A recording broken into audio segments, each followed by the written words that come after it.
How you doing? Mugen Infantry, YouTube, whoever the hell watches my videos, wherever the hell this video is going to be hosted.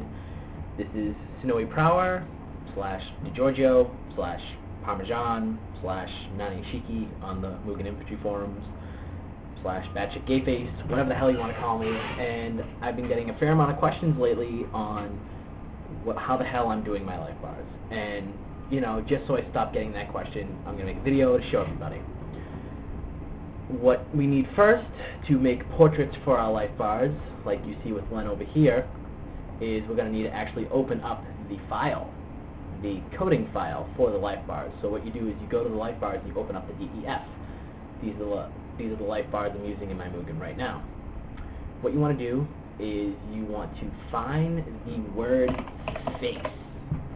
Now that you've found the word face, you look over here, and this is a coding that tells the life bars what sprite to use as the icon to the life bars. Now usually this would be 9001 or 2, whatever, depending on the icon is, but if you change this to something like 9034 or whatever like that, you start Mugen, you're going to notice that there is no icon and or anything there, because that is not in the character sprite file. What you're going to do is you're going to set the coding to something like that, ID5, and you're going to actually put something in that group and in that number. Also, you want to make sure the positioning is 00. I'm only speaking for the life bars that I use. It might be a little different for other life bars if you're going to make portraits for them. I'm just speaking for the ones that I have. Make sure, you know, the facing is proper for player 2, and the positioning is proper, so on and so forth. After you do all that, you're going to want to save it. This is already saved. I better not mess with it before I'm going to have to use my own tutorial on how to fix my own life bars. After you got that all said and done, you want to open up Fighter Factory, and you want to open up the character that you want to make a life bar portrait for. We'll open up Shiki. What you want to do is you want to find either the character's portrait, as you can see right here, or something else that you want to use as a life bar portrait. The thing I like about multi-blade characters is for their super moves, they have a bunch of portraits already placed within it. And if I can find them, we'll take a look at the one that I want to use here. Here we go. There we go. That looks sexy.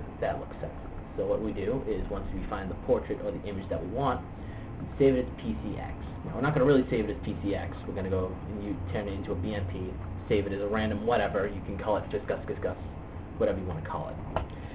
After that, you want to open up Photoshop, and you want to actually take that. Why is it a BMP?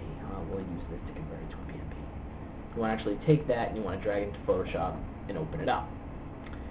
Also, what you want to do is you actually want to take a screenshot of your Mugen. As you can see over here, there is no life bar portrait because I erased mine. We're going to make a new one.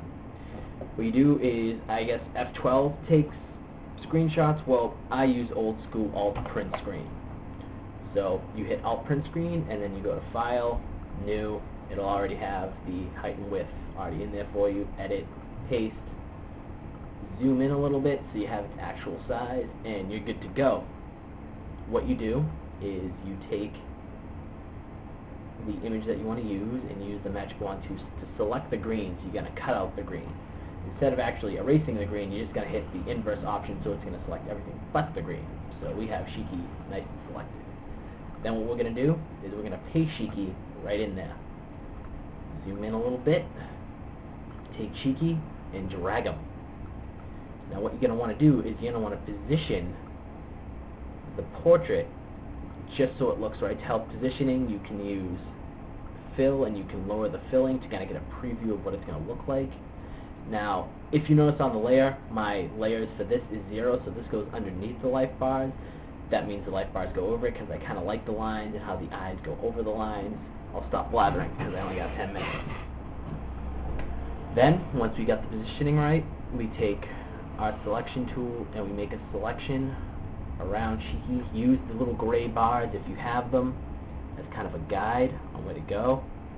Align everything properly, then hit select inverse. You have everything but that area selected, then delete. Now also we're going to want to get rid of the cheek, so we do the same thing along the length of the life bars, erase that, and we're good to go. Select all, edit, copy, file new, edit, paste, and boom, there's your portrait. What you do is you select the blank area and you want to fill it with the color green. Any color works. I like green because green is green and it's simple and I know the code for it and it's green. Then you go to, oh, I totally skipped what I was doing. Go to image, mode, index color. I don't know about you MS Paint people, but this is how we do it with Photoshop, or at least how I figured out how to do it. Make the palette local select right here, selective, colors 255, hit OK. Then you go to image, mode again, color table. Now, I guess for MS Paint Pro people, the first color is the invisible color. Well, it's not for Photoshop people. It's the last color, so you take that first color and you don't make it green. You take the last color and you make it green. Now you're going to notice that area is still black. So now we're going to fill it with that green and we're going to save it as a PCX. Saved it to PCX. Now I already have a PCX lying around somewhere. There we go. The original, just in case, you know, I measured something wrong. I always have the original. Alright, now that we're done doing that, we can actually close Photoshop if we want to, and then we move back on Fighter Factory. What you do is you go to the very, very last spray, and you go to Add. Come on, we're adding sprays here. Only got 10 minutes, you fucking program. Okay. There you go. You select the PCX file you want to add, make it group 9000. Remember in the coding for the life bars, how you had an image, there was image, you know, I wanted you to make an outrageous number. Well, put it as 5. You don't have to put it as 5. Say if you did 9032 in the life bar file, then you would obviously put 9032. Make sure the access is 00, and then hit OK. One new sprite is added. Go take a look at it. It's sexy. It's amazing. Then you go to Save. After you go to Save, you can open up Mugen. It's in there. You can either restart Mugen or hit Shift F4 and watch the magic. Boom. It's there. See? How sexy is that? Alright. Now that you guys know what's going on, I will bid you adieu. Good luck. Hopefully my tutorial helps and you guys stop bothering me. And I'll see you guys later.